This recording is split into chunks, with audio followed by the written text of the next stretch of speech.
Hello and welcome back, or welcome if you're new. If you're new here, my name is Elena. I'm homeschooling mama to 3 kiddos.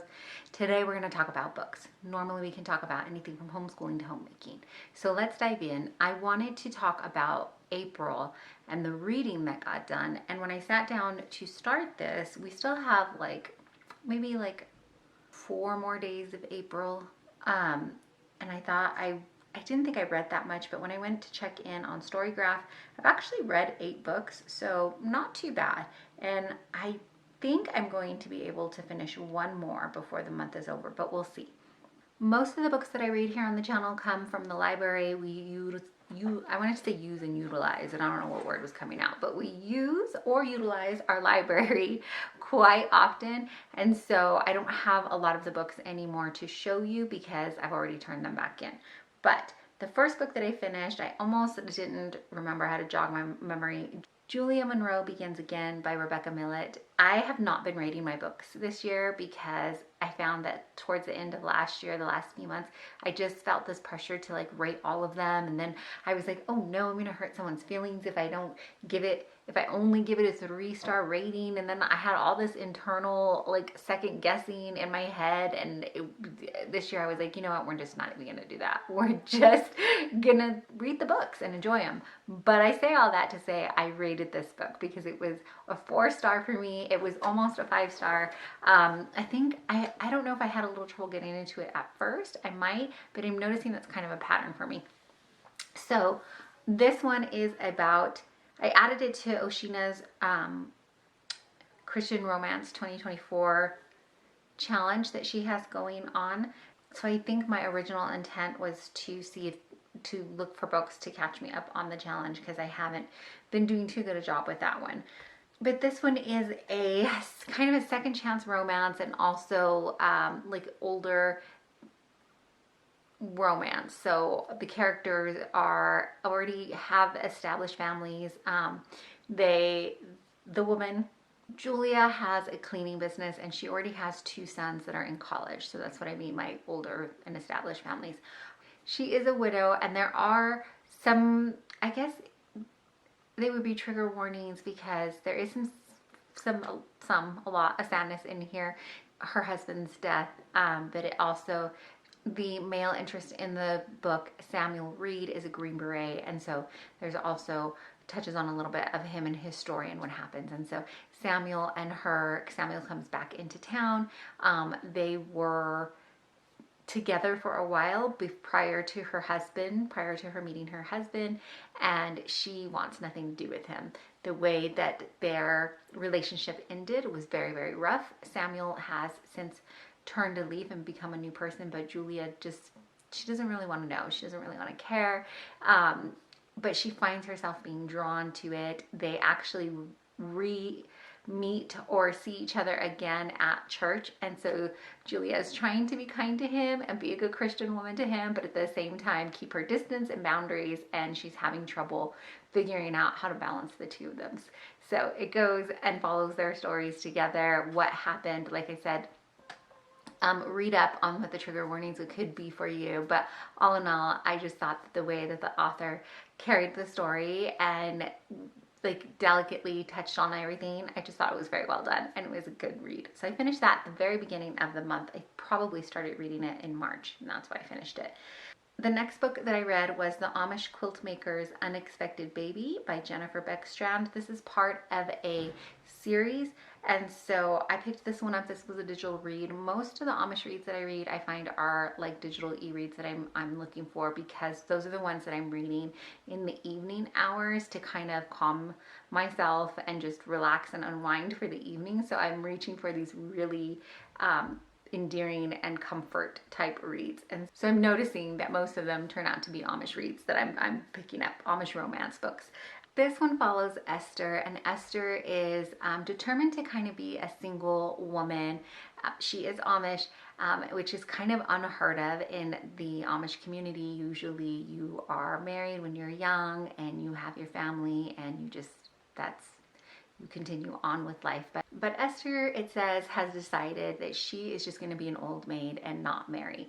And so she has a little bit of money that her parents have left her, and then she also quilts, and that's how she makes ends meet in her Amish community. She has moved to a different Amish community separate after her parents have passed, and her older sister has left the community. So she, as a teen, left and never returned. And she shows back up at Esther's house and leaves Esther with her baby. Esther doesn't know how to raise children. She really doesn't know much about babies. And enter Levi. Levi is there to just help Esther with the house, because this house she just purchased, there's a room that needs work on, and so he's there. He is a few years younger than her. I can't remember, maybe it's 6, maybe I'm just making up that number, I'm not sure. But Levi is determined also to just repair this room, and then he's leaving out of state to go find himself a wife, because in that community there aren't that many single women, or none that have caught his eye. Of course, we go into their story, and Esther has to decide if she's going to learn to care for her sister's baby. She's carrying this anger for her sister, and we have Levi, who's there and helping, but kind of is having mixed feelings and emotions. And because it's a romance read, I'm sure you can guess where it's going. It's a really interesting read as an Amish read, because like I said, I like comfort reads, but it does kind of tie up at the end and has that like sort of happily ever after-ish vibe.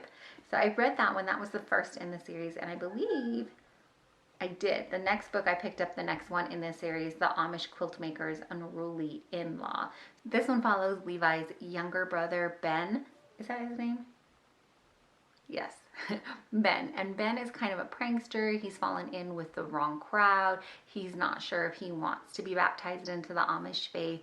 And we have another girl from the community, Linda, who they kind of get tangled up together because of the sister-in-law that we met in the last book, Esther. She kind of pushes Ben into hanging out with Linda. She encourages him to hang out with her, and then we follow that journey and that relationship and find out if Linda really wants anything to do with Ben, because she does see things different in him than most people at first glance. Ben is determined to kind of have this self-loathing and almost like it's almost like he's punishing himself for things that he feels like he's done wrong. And his relationship with his dad, who happens to be the bishop, it's tough being the bishop's son, and he just living up to this standard that maybe he feels like he can't, and so he's just going to go the actual like most opposite way that he can. So we follow Linda and Ben and their stories, and in it they have this group of women that was introduced in the first book, and there's an endearing older woman who just kind of hangs out with them. She's not of the Amish community, but she hangs out with them. She's funny. She gives off like kind of comedic relief. So that I read it to continue on with the series, but I don't think I picked up the third book just yet. I think I stopped there. In fact, I did stop there because I was on hold for a really long time for Britney Spears' memoir, The Woman in Me, and that had finally become available. It was my turn on the hold list, so I wanted to read it before it wasn't my turn anymore. So I actually read this book, I think like in 2 days, and I want to say not because it was so like gripping. It was interesting for sure, and to see her side of the story and just kind of learn more about the things that she was going through when she lost her boys, and even before she goes back even further than that, like from the very beginning when she broke into mainstream, and she touches on, of course, her relationship with Justin Timberlake and her marriages, and it ends with her current marriage now, and she just briefly touches on that relationship. So it was pretty interesting to read. Like I said, I read it in just a couple of days because I just wanted to return it for the next person, because there was still a relatively long line for people waiting to read it. But also some of it I found that I was kind of just skimming through. So I hate to I don't really ever rate memoirs. I know this year I'm not rating much of anything at all, but especially this one. But especially memoirs, I don't like to give them a rating. I mean, it satisfied my curiosity, I guess. I wanted to read it. I was hearing a lot of things about it, and so I'm glad that it came up on hold and I finished it. The next one I read was Curves for Days by Laura Moher, I think. That's how you say it. This one, if I can remember correctly, does have some spice to it, but it was easy to skim over and kind of skip over. Sometimes when you get some books that have a lot of spice in it, it's hard, and I can't, like, I'm not able to just, like, I'm skipping entire chapters, it feels like. But this one I was able to, there was more to the story and I could just skip over those little bits and parts. So just be warned, there is a little bit of spice in there, but you can skim over it and skip it. Rose is a career woman, and she ends up coming into a very, very, very large sum of money. And it's kind of ruining her life at this point, because people from her past that were cruel to her in high school and in school for being curvier, are suddenly popping up, and she knows that they are not sincere in their wishes. They just are talking to her now because of her money, and she can't go out in public because it's very public, and she just, it's become a mess for her. So she takes off and she goes to find a town that she can live in where she can just be her without these strings attached. So she finds a town and enter Angus, who is this big man and kind of a grump, and so it's kind of a sunshine grumpy romance. Rose is determined not to let Angus know about the money or anybody else in that town, but she just wants to do good with the money, and she has way more than she thinks she'll ever need. So we get to walk through that road with her, but also the romance between her and Angus. Angus comes because Rose buys a house, and he's going to be he's the town handyman and repairman. And so that's kind of how their relationship grows.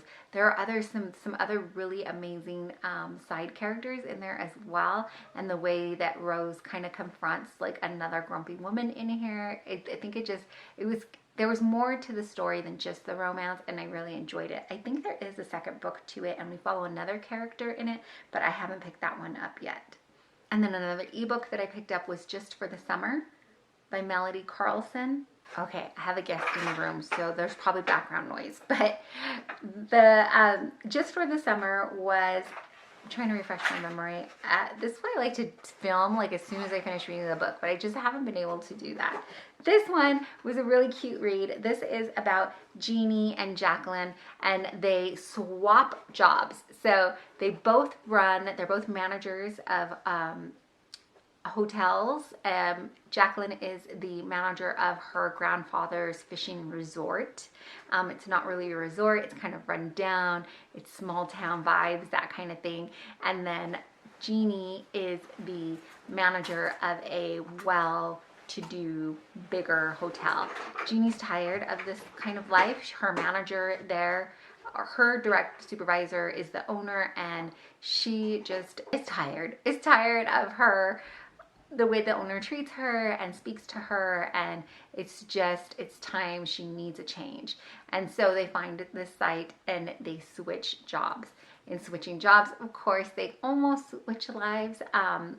Not quite the Freaky Friday vibe, but they enter into each other's lives, and Jacqueline, who has been running her grandfather's fishing resort, is not at the high level that she needs to be for Jeannie's job. And so we kind of see her antics and things. Jacqueline at first was this character that she just seems kind of like a spoiled, I'm trying to find a nicer word than brat, but she just seems spoiled and like really kind of out of tune and out of touch with things. And at first I didn't really care for her, but as the book went on, of course, we see a little bit of redeeming qualities towards the end. I think we kind of see some changes in her, but for the majority of the book, I will tell you, she was not one that I was cheering for. Jeannie, on the other hand, was the one that I was like, wow, this, kind of talking to the book and trying to have this character take my advice on which way she should go. So this was a cute read. It was a sweet romance too. And then And then I listened to an audiobook, Know Yourself, Know Your Money by Rachel Cruz. This one I had picked up from the library, I believe. I don't know if it was earlier this year or last year, and I didn't get to finish it. So I'm glad that I listened to it. Rachel Cruz is the narrator as well. And so I listened to it, but I will tell you, I listened to it to like at like 1.5 speed, because we do follow Dave Ramsey, and while we don't do everything according to the Ramsey style baby steps, we do a lot. So a lot of this was just information that I kind of was familiar with, but she talks more on why maybe you have a tendency to do things, and looking further into which do you relate more? Are you the saver or are you the spender? And she talks about maybe you could be somewhere in the middle, and just kind of learning your money styles and things like that so that you can get a better grip on your money and budgeting. So I thought it was informative. I wouldn't say it had like life-changing, budget-changing things, but I'm glad that I listened to it. I hope that made sense. Then the last book that I've just finished, I want to return it because I'm sure there are still people on hold for it, is Fourth Wing. If you follow me on Instagram, you saw when I finished this and my immediate reaction. So this, when I first started reading, though I know on here, on BookTube, I've kind of gotten the gist of either people were loving or hating it. And I wasn't sure with a book like that if I was going to be into it. I also will warn you, this does have spice, but for the most part, I was able to skim over it and go past it. I don't know if the next book gets spicier. I don't know if it's like ACOTAR, where it just keeps going and going. It felt like each book got more and more. But this one, I couldn't understand what people were hating so much on it or disliking so much about it. It did take me some time to get into it. I would say like 170-ish pages. I was kind of just going through it and wondering when it was going to pick up. And I get she was building the world, and just kind of we were learning characters and backstories and things. But after that, it took off, and I didn't want to put the book down. I just needed to know the story. I needed to know how it ended. And then I got to the ending, and I was left on such a cliffhanger. Oh my gosh. So I immediately went to my library and tried to put it on hold. Thankfully, my library has several copies of the next book. So I should only, maybe, hopefully, if people turn it in on time, I only have to wait a week or so, because I need to know. And then after talking with some friends, I found out that there is a third book coming at the end of this year.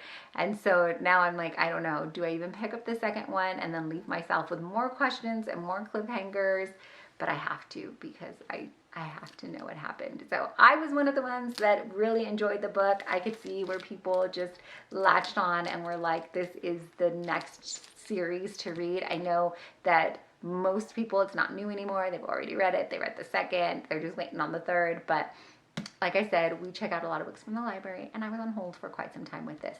If I finish up one more book, I will come on and let you know how that goes. The book that I'm reading right now is a Becky Wade book. So let's see if I finish it this month. Okay, I did end up finishing one more book for the month of April.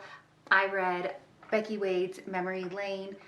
This is the Sons of Scandal romance, and she just came out with book 2, where we follow the brother of the book. But first, let me tell you about this one in case you don't know. This one follows Remy Reed, who has some personal traumatic experiences that we find out later in the book. So if you want to read up on the trigger warnings, you can do that. But she finds this man, she lives on a remote island, and she finds this man one morning swimming, kind of flailing about, drowning essentially in the ocean, or I think it's the ocean, in the water. She finds him, fishes him out, and then he has amnesia. And so we have to figure out who he is, what this is going to look like for Remy. We also figure out, like I said, the traumatic experiences that Remy has. And then there is a lot of other heavy stuff. I'm trying to figure out how to tell you without telling you the whole book. There's a lot of mystery and suspense in the characters, because we're unearthing things all throughout the book. We're meeting different characters and just kind of piecing it all together. Because of that, it kept me reading. I do like the style that Becky Wade writes in, But when I got to the end, like, I don't know if it's just where I was mentally, or like even physically, because I was in the middle of the living room and there was a lot happening with my family. But when I got to the end of the book, I just kind of was like, oh, okay. So, like I said though, I love Becky Wade. I usually love her books. This one, I am going to pick up the second one because the second one follows the brother of the found person. I don't think that's giving too much away, but so I'm going to pick it up. Our library has it available, but on audio. So otherwise it's like several months hold for it. So I think I'm going to try to listen to the second one, but I finished it. Like I said, it was good. There's a lot of mystery, a lot of suspense, a lot of figuring out of things. There's trauma in it, so like I said, read up on those warnings if you like. But that is going to do it for my month and all the things that I read for April. Thanks so much for hanging out with me and kind of just going through what we read this month. Sorry for the background noise. I'm sure like you can hear everybody is doing lawn work today. But in case you don't know or just need a reminder, maybe the one to tell you you are deeply and truly loved and so appreciated. I really appreciate you taking your time out and spending it here with me. Thanks for watching.